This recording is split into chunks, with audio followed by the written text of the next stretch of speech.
Hello guys, स्वागत है आप सब लोगों का मेरे YouTube channel economics hub Uttarakhand open university. इसमें मैं आज आपको पार्ट 4 कराऊंगी। जो चैप्टर हम 4 पढ़ रहे थे जिसका नाम है natural resources and Indian economy, उसका पार्ट 4 पढ़ेंगे। पार्ट 3 में मैंने आपको बताया था कि किस तरीके से रिसोर्सेज को क्लासिफाई हम कर सकते हैं। तो उस समय हमने जाना था कि 4 हमारे रिसोर्सेज होते हैं: land resources, water resources, forest resources and mineral resources. तो आज हम जो अपना पहला रिसोर्सेज है उसके बारे में जानेंगे कि लैंड रिसोर्सेज क्या होते हैं, मतलब भूमि संसाधन। देखो, लैंड रिसोर्सेज की जब हम बात कर रहे हैं, लैंड रिसोर्सेज का मतलब है कि वो नेचुरल रिसोर्सेज जो आपके लिए अवेलेबल है अर्थ की सरफेस पे और जिसको यूज़ किया जाता है ह्यूमन के द्वारा बहुत सारे पर्पस के लिए, चाहे वो एग्रीकल्चर के लिए हो, हैबिटेशन रहने के लिए हो, फॉरेस्ट्री के लिए, माइनिंग के लिए और इंडस्ट्रियल एक्टिविटीज़ के लिए। ठीक है। देखो, जो हमारा लैंड रिसोर्सेज होता है वो ज़रूरी क्यों है भी, एग्रीकल्चर प्रोवाइड कर रहा, आपको ह्यूमन सेटलमेंट दे रहा है, फॉरेस्ट्री, हम उससे मिनरल एक्सट्रैक्ट कर सकते हैं, इकोनॉमिक एक्टिविटीज़। ठीक है। तो सस्टेनेबल मैनेजमेंट करना लैंड रिसोर्स का बहुत ज़रूरी है ताकि हमारी फ्यूचर जनरेशन के लिए भी अच्छा है। अगर हम इम्प्रॉपर यूज़ करेंगे तो उससे क्या होगा, सॉइल इरोजन होगा, डिफॉरेस्टेशन होगा, लैंड डिग्रेडेशन होगा। ठीक है। तब हम जान लेते हैं इसमें कि availability of land resources in India, ये हमारा इसके अंदर सेकंड टॉपिक है। ठीक है। इसका मतलब है कि भारत में भूमि संसाधनों की उपलब्धता।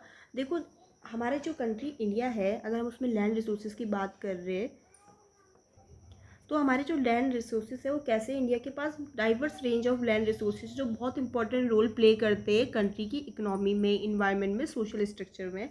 अगर हमें ये टॉपिक समझना है availability of land resources in India, तो हमें इसमें समझना पड़ेगा कि टोटल जोग्राफिकल एरिया क्या है, लैंड यूज़ का पैटर्न क्या है इंडिया में, रीजनल क्या वेरिएशन है, क्या मेजर इशू आते हैं या चैलेंजेस आते हैं लैंड रिसोर्सेज में। ठीक है।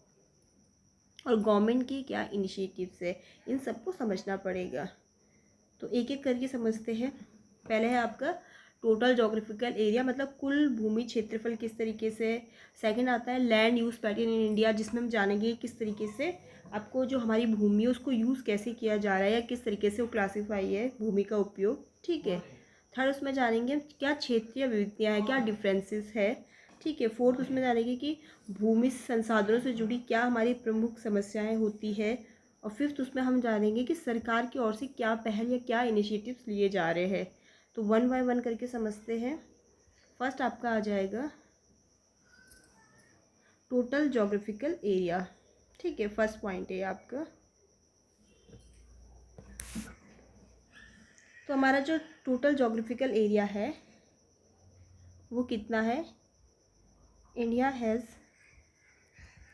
अ टोटल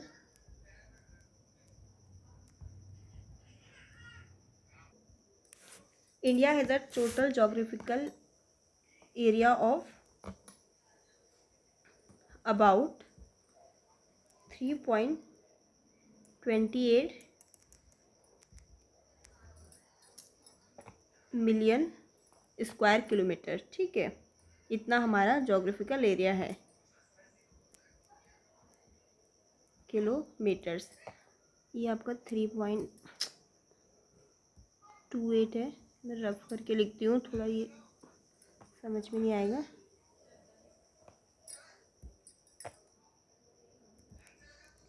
ठीक है। तो हमारा जो जोग्राफिकल एरिया है वो कितना है, 3.28 मिलियन स्क्वायर किलोमीटर, जिसको अगर हम हेक्टर में उसमें बात करें तो कितना होगा, 328 मिलियन हेक्टर्स। ठीक है, 328 मिलियन हेक्टर्स। सेकंड हम जान लेते हैं कि लैंड यूज़ का पैटर्न क्या है इंडिया में, या किस तरीके से हम क्लासिफिकेशन कर सकते हैं लैंड यूज़ को। ठीक है। तो फर्स्ट है एग्रीकल्चर लैंड।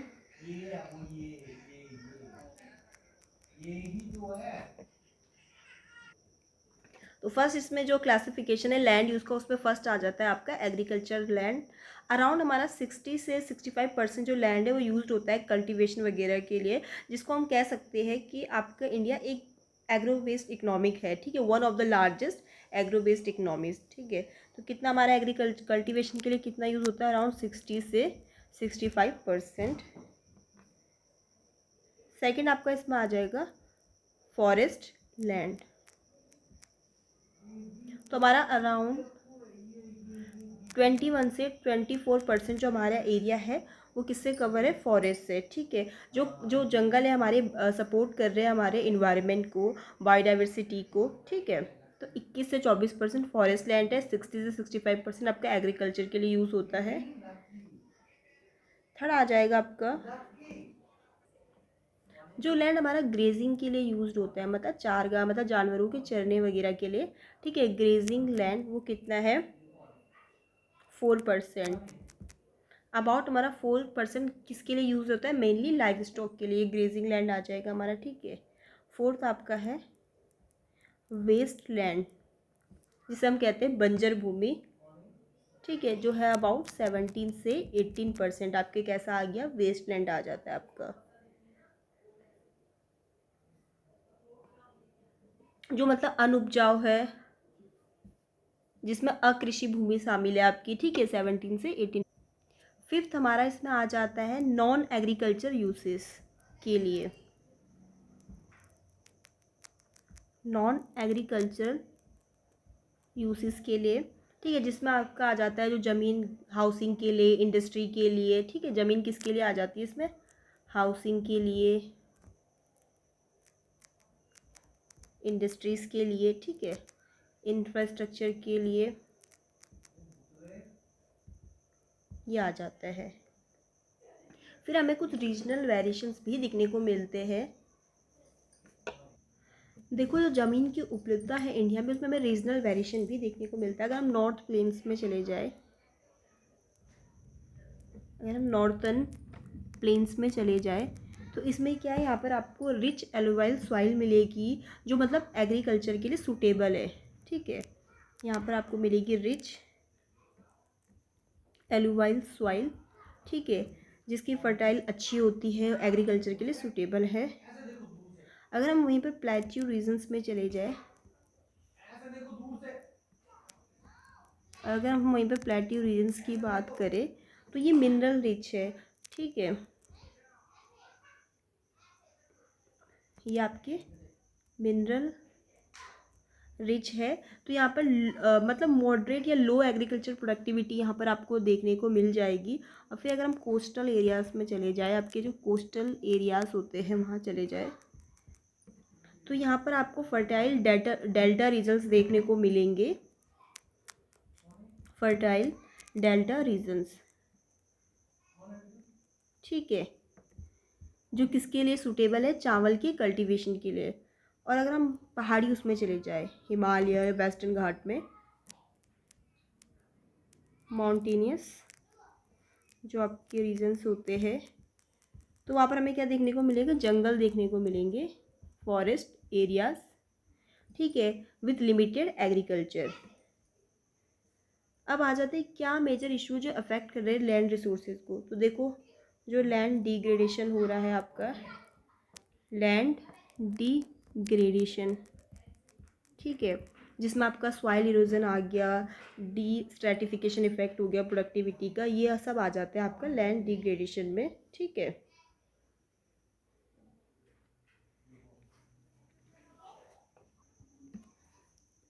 डिफॉरेस्टेशन हो गया, ये इश्यूज या चैलेंजेस है आपके, ठीक है, जो मतलब ये वो मेजर इशू है जो अफेक्ट कर रहे हैं हमारे लैंड रिसोर्सेज को, या हम चैलेंजेस कह सकते हैं इनको लैंड अवेलेबिलिटी के लिए, ठीक है। जो इतनी तेज़ी से शहरीकरण हो रहा है, अर्बनाइजेशन, उसके लिए भी तो ये हो रहा है कि अगर शहर इतनी तेज़ी से बढ़ेंगे तो जो एग्रीकल्चर के लिए लैंड है वो कहीं ना कहीं कम तो होंगे ही, ठीक है। फिर आपका आ जाता है सॉइल डिग्रेडेशंस, ठीक है, जिसमें हम ये होता है कि मतलब खेतों वगैरह में क्या करते हैं, अच्छी मतलब कि हमारा ज़्यादा क्वांटिटी में हो तो ओवर यूज़ करते हैं हम केमिकल फर्टिलाइज़र का या पेस्टिसाइड का, कहीं ना कहीं जो सॉइल की क्वालिटी को क्या कर रहा है, ख़राब कर रहा है। तो गवर्नमेंट की ओर से भी इनिशिएटिव्स लिए गए, उस चीज़ को मतलब कि भैया अपने लैंड रिसोर्सेज को कंजर्व करने के लिए, जिसमें आपका एफॉरेस्टेशन प्रोजेक्ट आया कि ज़्यादा से ज़्यादा पेड़ लगाए जाए, एफॉरेस्टेशंस प्रोजेक्ट्स।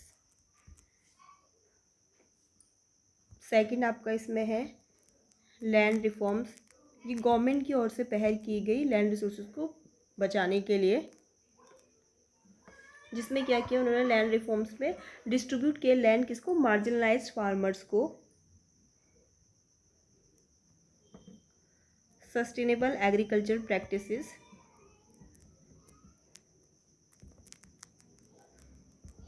ठीक है, ताकि मतलब इसमें किसको, ऑर्गेनिक फार्मिंग को बढ़ावा दिया गया ताकि हम कंजर्वेशन कर सकें अपने एग्रीकल्चर को। और जिससे क्योंकि हम अगर इतने सारे केमिकल पेस्टिसाइड यूज़ करेंगे तो कहीं ना कहीं हमारी मिट्टी की क्वालिटी भी बेकार होगी। गवर्नमेंट की ओर से वाटर शेड मैनेजमेंट किया गया, वाटर शेड मैनेजमेंट, ये किस लिए किया है गवर्नमेंट की तरफ से, ताकि हम सॉइल इरोजन को प्रिवेंट कर सके और इम्प्रूव कर सके वाटर की रिटेंशन को। तो इस टॉपिक में इतना ही जो आपका लैंड अवेलेबिलिटी का टॉपिक है, ठीक है। इसमें हमने जाना कि भाई हमारे लैंड रिसोर्सेज क्या होते हैं, जिसमें हमने जाना कि भाई लैंड रिसोर्सेज आपके वो नेचुरल रिसोर्सेज है जो अवेलेबल है अर्थ के सरफेस पे, जिसको मतलब किसके लिए यूज़ किया जा रहा है, एग्रीकल्चर के लिए, रहने के लिए, फॉरेस्ट्री के लिए। फिर हमने भारत में भूमि संसाधन की उपलब्धता को जाना। तो इस टॉपिक को हमने डिटेल में पढ़ने के लिए पहले देखा कि टोटल कितना जोग्राफिकल एरिया है, जो हमने जाना कि 3.28 मिलियन स्क्वायर किलोमीटर है। फिर हमने जाना कि भारत में जो भूमि किस प्रकार से यूज़ की जा रही है, एग्रीकल्चर के लिए अराउंड 60 से 65% है, फॉरेस्ट के लिए 21 से 24% है, ग्रेसिंग चारगाह के लिए कितनी है, 4% है, वेस्ट लैंड मतलब जो बंजर भूमि है वो 17 से 18% है, और नॉन एग्रीकल्चर यूज़ के लिए जिसमें मतलब हाउसिंग हो गया, इंडस्ट्री हो गया, इंफ्रास्ट्रक्चर हो गया, ये सब कुछ। फिर हमने देखा कि भाई जो लैंड अवेलेबिलिटी है इंडिया में या उपलब्धता है उसमें रीजनल वेरिएशंस भी है, क्षेत्रीय विविधताएँ भी है। तो हमने जाना कि नॉर्थन प्लेन्स किस लिए वो है कि मतलब वहाँ पर रिच एलुवाइल सॉइल है, तो जो मतलब कृषि के लिए बहुत अच्छी है। फिर हमने जाना आपके पठारी क्षेत्र, ठीक है, जो किसके लिए ठीक है, खनिज वगैरह के लिए ठीक है, और मतलब कृषि वहाँ कैसी हो सकती है, कम हो सकती है या मध्यम हो सकती है। फिर हम कोस्टल एरिया आए, अपने तटीय क्षेत्र में आए, तो हमने देखा कि वहाँ पर उपजाऊ डेल्टा क्षेत्र है जो चावल की खेती के लिए बहुत बढ़िया है। फिर हम पहाड़ी क्षेत्र में गए तो वहाँ पर हमने जाना कि जंगल वगैरह बहुत है तो कृषि वहाँ पर कम हो सकती है। फिर हमने जाना कि क्या भूमि संसाधन से जुड़ी कौन कौन सी समस्या है, जिसमें हमने जाना लैंड डिग्रेडेशन, डिफॉरेस्टेशन, वनों की कटाई, शहरीकरण हो रहा है या सॉइल डिग्रेडेशन हो रहा है। फिर हमें जाना कि सरकार ने इसमें क्या पहल करी, तो सरकार ने क्या पहल करी इसमें कि एफॉरेस्टेशन प्रोजेक्ट आए, भूमि सुधार आए, सस्टेनेबल एग्रीकल्चर प्रैक्टिसेस आया, जल ग्रहण प्रबंधन आया, ठीक है। तो ये सरकार की ओर से इनिशिएटिव्स लिए गए। तो हम यहाँ पर क्या कंक्लूज़न निकाल सकते हैं कि वे जो इंडिया का डाइवर्स लैंड रिसोर्सेज है वो क्रूशियल है उसके सोशियो इकोनॉमिक डेवलपमेंट के लिए। Sustainable balance use of these resources essential है अगर हम लॉन्ग टर्म प्रोडक्टिविटी चाहते हैं या अपने एनवायरनमेंट को कंजर्वेशन करना चाहते हैं। Thank you.